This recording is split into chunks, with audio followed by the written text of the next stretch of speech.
ونعوذ بالله من شرور أنفسنا ومن سيئات أعمالنا فمن يهده الله فلا مضل له ومن يضلله فلا هادي له أشهد أن لا إله إلا الله وحده لا شريك له وأن محمدا عبده ورسوله ولا نبي بعده اللهم صل وسلم وبارك على نبينا محمد صلى الله عليه وسلم ولا حول ولا قوة إلا بالله أما بعد. Para alim, para ulama, para sepuh-sepuh yang saya muliakan, Takmir Masjid Darut Taqwa, Yayasan Darut Taqwa, dan seluruh jamaah Darut Taqwa serta seluruh pemirsa dimanapun berada yang insyaallah dimuliakan Allah Subhanahu wa Ta'ala. Pertama-tama bersyukur kehadirat Allah bisa berjumpa kembali dalam keadaan sehat walafiat, tentu mudah-mudahan dengan ridha Allah dan kita semuanya diberikan hidup yang barakah, maslahah fid din wad dunya wal akhirah. Al-Fatihah. A'udzu billahi minasy syaithanir rajim. Bismillahirrahmanirrahim. Alhamdulillahirabbil alamin arrahmanir rahim maliki yaumiddin. Iyyaka na'budu wa iyyaka nasta'in ihdinas siratal mustaqim. Siratal ladzina an'amta 'alaihim ghairil maghdubi 'alaihim waladdallin. Amin. Salawat ma'assalam kita haturkan kepada Nabi kita Muhammad sallallahu alaihi wasallam. Baik jamaah sekalian rahimakumullah, kita lanjutkan hadis tentang masih terkait dengan penyembelihan dan perburuan ya, berburu. Wa an Rafi' bin Khadij radhiyallahu anin Nabi sallallahu alaihi wasallam qala dawuh sapa Rasulullah sallallahu alaihi wasallam ma unhirat damu wa dzukira smullahi alaihi fakul laisa sinna wa dhufra wa amma sinnu fa'admun wa amma dhufru famudal habshi muttafaqun alaih. Dari Rafi' bin Khadij, Rasulullah bersabda, apa saja yang darah itu ditumpahkan, binatang apa saja yang binatang ternak apa saja yang darahnya ditumpahkan, dialirkan, artinya disembelih ya, dengan syarat binatangnya binatang halal ya. Binatang ternak yang halal kemudian sempat dialirkan darahnya. Kemudian dalam mengalirkan darah itu wa dzukira smullahi alaihi, disebutkan asma Allah, maka silahkan fakul, makanlah. Ya. Laisa sinna wa dzufra, kecuali gigi dan kuku. Kenapa? Karena amma sinnu fa'azmun, karena gigi itu bagian dari tulang ya, dan tulang itu diharamkan. Wa amma dzufru famudal habsi, sedangkan kuku itu dalam konteks orang-orang suku Habsyah ya, itu dianggap sebagai pisau. Jadi kuku yang tajam-tajam itu loh, panjang-panjang ya, zaman dulu itu, zaman purbakala itu seperti itu. Itu maka tidak boleh dimakan walaupun binatangnya sudah disembelih. Kalau bisa, atau jangan sampai kula jenengan memakan giginya atau kukunya ya. Jadi hati-hati, makanya kalau makan kikil sapi ya, kikil sapi ya jenenge kikil ya. Kikil itu kan kaki tur sikil. Jadi ya dagingnya saja, jangan tulangnya yang dimakan. Ya enggak tedas ya. Enggak tedas. Enggak tahu lagi kalau tulang muda ya. Ada tulang muda atau nah ini dengan sekarang ini ada yang apa dilunakkan atau apa itu ya. Nah itu ada beberapa ulama yang berpendapat kalau hukum asalnya tidak boleh ya berarti ya walaupun dilunakkan tidak boleh. Tapi ada ulama yang mengatakan bahwa substansinya adalah layak dimakan dan tidak membahayakan. Wala tulqu bi aidikum ila tahlukah. Yang penting tidak menjatuhkan diri kita dalam kebinasaan.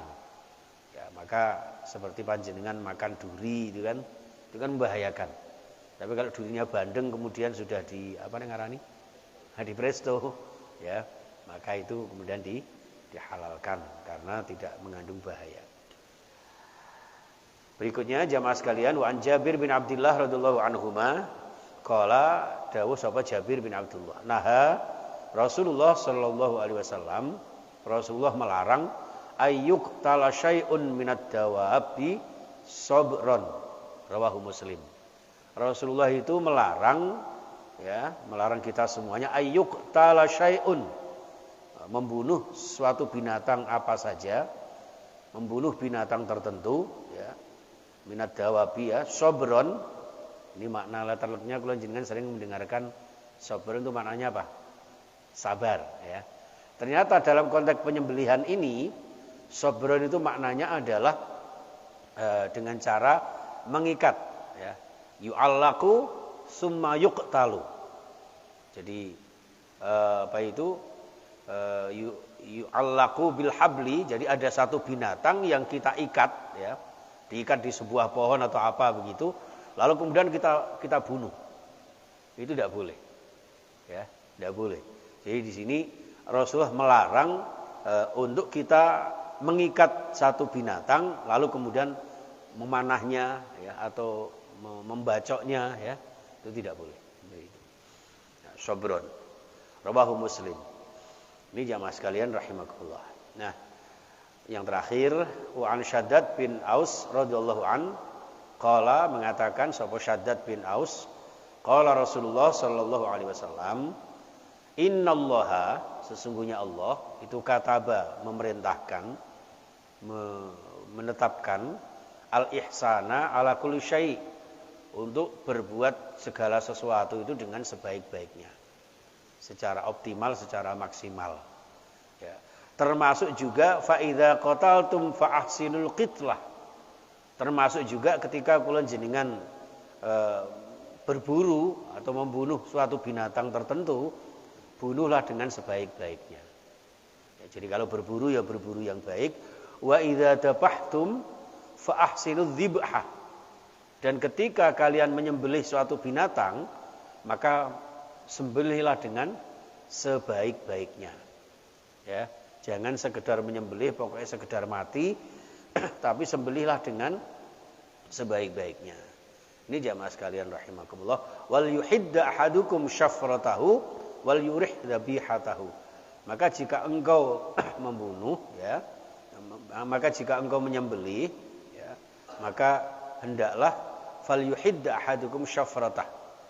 Jadi mempertajam ya, dengan alat yang tajam, diungkal sik ya, di landep nosik, baru kemudian dipakai untuk menyembelih. Wal yurih dzabihatahu, dan juga menyembelihnya dengan mudah, dengan jangan sampai menyiksa, jangan sampai menyiksa. Nah, dari hadis ini jamaah sekalian, ini ada beberapa adab-adab menyembelih binatang sebetulnya ya, banyak sekali. Termasuk juga adab ketika menyembelih binatang itu ya dihadapkan ke arah kiblat ya kan. Dan juga kasih sayang terhadap binatang. Jadi jangan kemudian karena sudah mau disembelih, suka urung ngarepe mata wis langsung geret dengan kasar, itu jangan. Dengan halus, dengan lemah lembut, dan juga jangan sampai kalau bisa Bapak Ibu, kalau menyembelih binatang itu jangan sampai diketokkan ya. Diperlihatkan dengan binatang yang lain. Ini terutama kalau korban nggih. Ini sebetulnya tidak boleh itu. Jadi binatang kambing sapinya dijejer gitu nggih. Terus yang satunya disembelih, yang satunya antri gitu. Itu tidak boleh sebetulnya. Ya. Itu kurang ihsan ya. Kenapa? Karena binatang itu punya perasaan. Ya, walaupun enggak punya akal tapi mereka punya perasaan.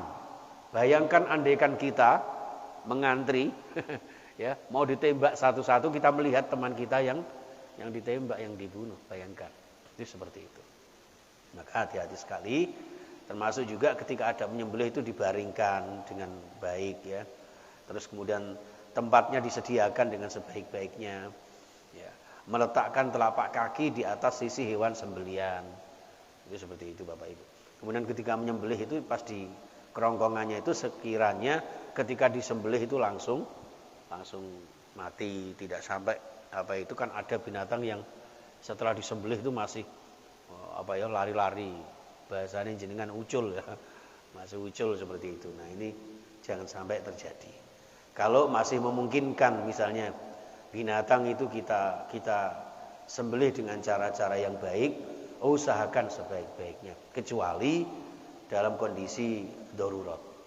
Misalnya sapi, ketika panjenengan jagal sapi, kalau sapi diatur dengan cara lemah lembut, juga esok menyembelih. Ya Pak ya.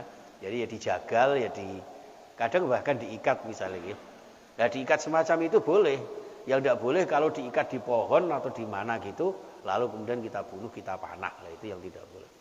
Tapi kalau dalam konteks mengamankan supaya penyembelihan juga nyaman dengan cara-cara sembelihan yang terbaik, maka sejauh itu masih dibolehkan. Ini jamaah sekalian rahimakumullah, insyaallah beberapa hal yang patut kita ketahui, adab-adab menyembelih, kemudian penyembelihnya juga harus orang Islam, harus sudah balik atau sudah mumayyiz ya. Jangan anak kecil suruh menyembelih. Nah, itu seperti itu. Walaupun seekor bebek atau seekor ayam misalnya gitu, usahakan menyembelihnya dengan sebaik-baiknya agar daging yang dikonsumsi itu benar-benar menjadi makanan yang halalan thayyibah, halal dan baik dan halal dengan ridha Allah Subhanahu wa taala. Itu jamaah sekalian sekelumit kajian hadis kita pada saat ini, mudah-mudahan dibarengi dengan ridha dan hidayah Allah Subhanahu wa taala. Mudah-mudahan dimudahkan urusan kita, dilapangkan rezeki kita dan diberikan sehat walafiat sekeluarga, bahagia dunia dan akhirat kita. Kita semuanya dimudahkan Allah.